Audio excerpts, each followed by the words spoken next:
Right, back to me. We're just going up the lane to this party, and I want to show you the lane because I live at the bottom of the lane. I'm like the sentry. If you see any men in black suits in that police cars, I'm straight on the blower. You know what I mean? I'm only kidding. Right, here we go. Right, I'll flip the screen here. There you go. See that boat? That's my pal's boat. I'll tell you a wee story. So, my good pal Brian, Mr. Majestic #2, had a painting by Macintosh Patrick, Scotland's most prolific landscape artist. And Brian's an artist. He's a bloody good artist as well. Don't tell him that. Then he doesn't get big-headed. So when he bought this house, I'm going to show you in a wee minute, it used to belong to my friends Tim and Sandra. We've all got their own beach. Everybody's got their own beach belonging to their house at the Lochside that I've showed you. So what happened was, oh, the bloody dog barking. What happened was that Brian didn't tie it down properly, and as a result it ended up cutting free, sailing about 6 miles down the Lochside. That bloody dog gets on my bloody nerves. And it punched a great big hole in it. Can you see? See the hole? Punched a big hole in it. Aye. But fortunately we managed to fix it. Me and him fixed it. But in the middle of it, when his heart was sank. So what? Sorry, let me backtrack. So, what he did, he sold his Macpac painting to pay for the wee boat. Done it wrong. To pay for the wee boat. And when we saw it on the other side of the loch, fortunately it was quite close to the shore, but it smashed into a big giant rock, punched a big hole in it, as you can see. My poor old pal, I've never seen him sad. He's like me, he's always in a good mood. Aye, he's a happy Highlander as well. So I just happened to have a Macpac painting, so I had him and Tanya down at my house. That's an organic e-cigarette, so it is. Anyway, and we got a wee bit tiddly, and I says to my good pal, I said, Brian, do you know what a Shures is? He said, a what? I said, a Shures. He says, no. I said, it's a word. It's a Scottish word. I do think the Sassenachs use it as well. Here's his house. I said, I've got a Shures in my front room. Do I see it? He says, I do. I'm intrigued. So anyway, I had a Macpac painting, and I didn't like it. It was a painting of the Findhorn Foundation, like some hippie place. And he'd signed it as well. Macpac had actually signed it. But it was worth a good bit of money. I didn't care. All I was bothered about was my pal was awfully sad about his boat. And it cost him his favourite painting by his favourite artist that he met when he was a young artist himself.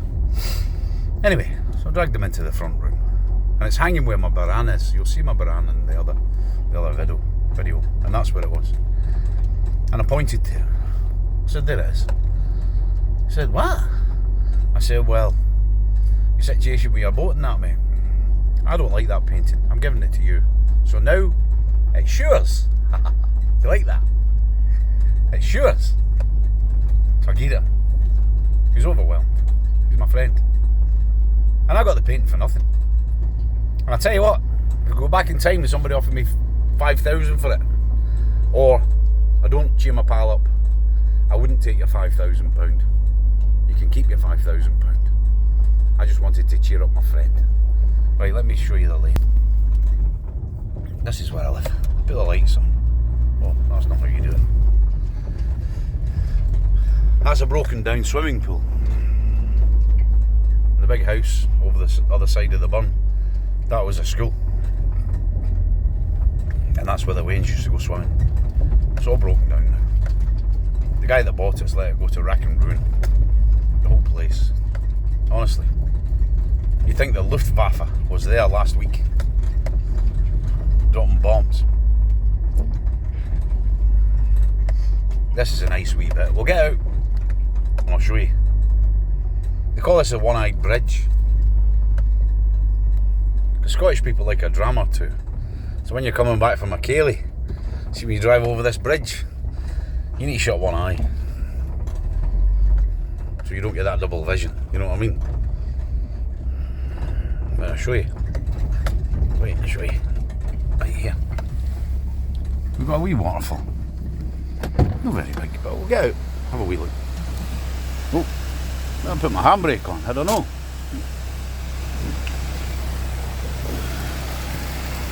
Yeah, do you like that?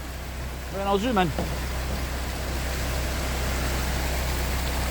Yeah, oh. You see, and I don't, above the waterfall there, that's quite a big pool. And that's where I caught that £1 trout I was telling you about. I'll show you. Nice, eh? You should see this when it's in spate.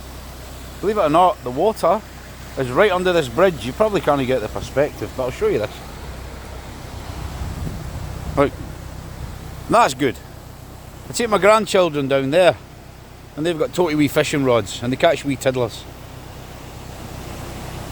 But most of this because of the boys and the feral wains. So they just spend their time throwing rocks into the water.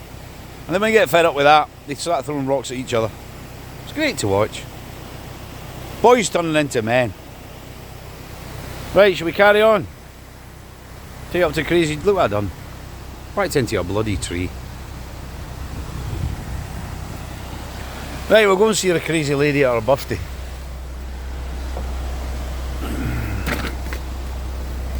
Great living here. This is a dead end lane. Just takes you up to a wee cluster of houses where all my friends live. We're like a family. There's no music in this van.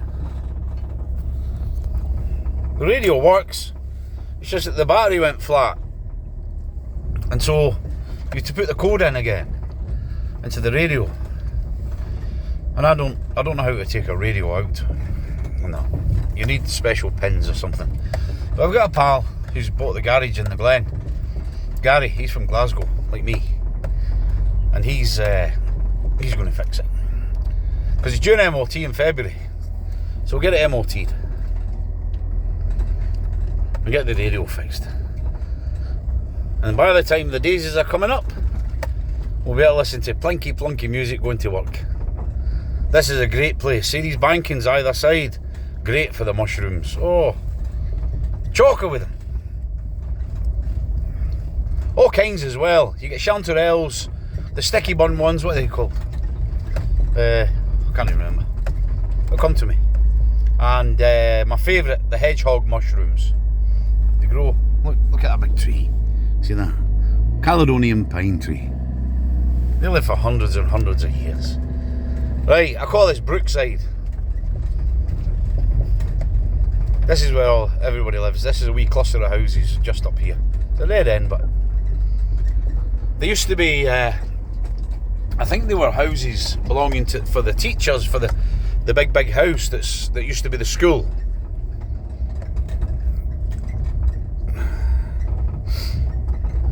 Right. We're getting there. Mr. Majestic lives up here. No Brian, just been past Brian's. The other Mr. Majestic. The original Mr. Majestic. Right, we'll go up here. A bloody big box full of beer. See the guy that lives in that house there, George, same birthday as me. He's blind as a bat. Do you know what? He's got an e-bike. And he rides it to the village and back. Aye. I said, how do you do that? So Frank, I do it by braille. What do you mean? I know all the bumps in the road. And he does. He's actually blind. And he rides an e-bike 6 miles to the village and 6 miles back. No joke, here we are. This is Crazy Joyce's house.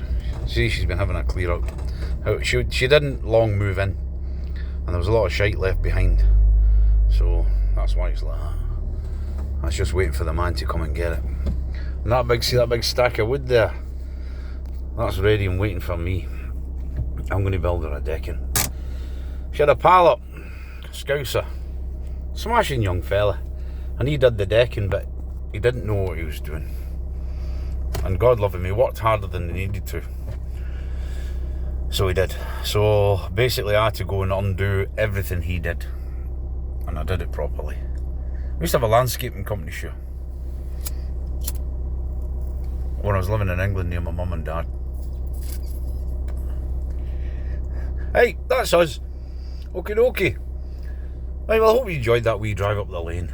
Hope you enjoyed my silly nonsense. And listen, wait. There's no bloody light in here either. You can't see me. I just wanted to say a big thank you to every single one of you. I've had terrible depression because of the eviction. And I am the happy Highlander. I'm always happy. I like being happy. And I like making other people feel happy. I think joy is a gift. And I also think it's a muscle. I think it's a gift you can impart onto people. And I do think it's like a spiritual muscle or an energy muscle that you can flex, exercise and make it stronger. Because when you cheer somebody up, even if you're feeling down in the dumps yourself, you cheer somebody up, it makes you feel good. I really do. I'm going to maybe do some kind of study on that. Maybe put something together. Because joy is a gift that you can impart. And we're going to go and impart some joy on a mad bugger for our birthday. Right. Thanks very much, guys. God bless you all. Cheerio, bye.